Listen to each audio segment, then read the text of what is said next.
হরে কৃষ্ণ, জয় নিতাই। বন্ধুরা, শুভ সকাল। আজকে আবার একটা নতুন ব্লগ নিয়ে চলে এসেছি তোমাদের কাছে। আজকে আমার দিনটা শুরু হয়েছিল ম্যাগি দিয়ে, আর মামুনি আর এখানে রনি মুড়ি দিয়ে শুরু করেছিল। রনি এখনও ব্রাশ করেনি, তাই ওর খেতে দেরি হচ্ছিল। মামুনি এদিকে মুড়ি আর গোবিন্দের প্রসাদ নিয়ে বসে পড়েছে। এইদিকে সবজি কাটতে বসে পড়েছি আমি। তারপর সবজি টবজি কেটে এসে ঘর পরিষ্কার করতে লেগে গেছি। যাই হোক, দুর্গাপুজো তো সামনে না, পরিষ্কার তো করতেই হবে।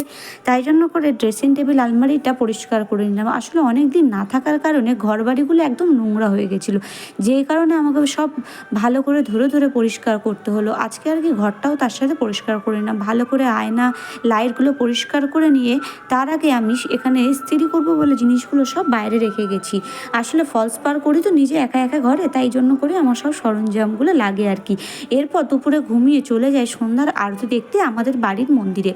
এই যে শিব ঠাকুর দেখতেই পাচ্ছ, এখানে মা কালী, আর এই যে হলো পুচকু। পুচকুকে তোমরা হয়তো চেনো না, এটা হলো নতুন নেমার আমার চ্যানেলে। আমাকে কি খাওয়াবি? আর ছোটদেরকে কি খাওয়াবি?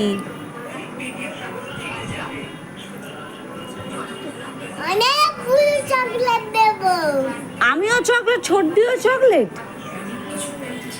আর ছোটদাকে কি খাওয়াবি? শুধু ফুচকা? আর রনি কাকাকে?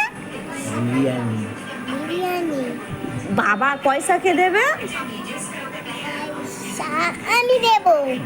জামাটা আমার পছন্দ হয়েছে।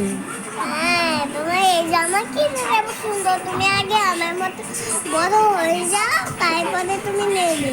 আমি এখন ছোট আছি। ও আমাকে এখানে আমরা তারপরে পুচকুচ আশায় আমরা গল্প করতে করতে দিদির নাম্বার 1 চালিয়ে দিই। যাই হোক, সানডে বলে কথা, দিদির নাম্বার 1 দেখবো না, সেটা হতে পারে?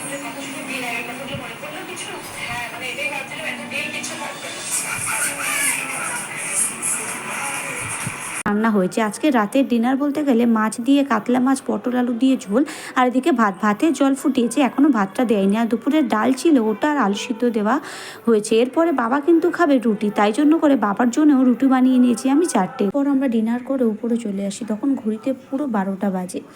এসে দেখছি রনি ঘুমোচ্ছে, ওই জন্য করে আমি লাইটটা অফ করে দিয়ে নাইট বাল্বটা জ্বালিয়ে দিলাম। Thank you for watching.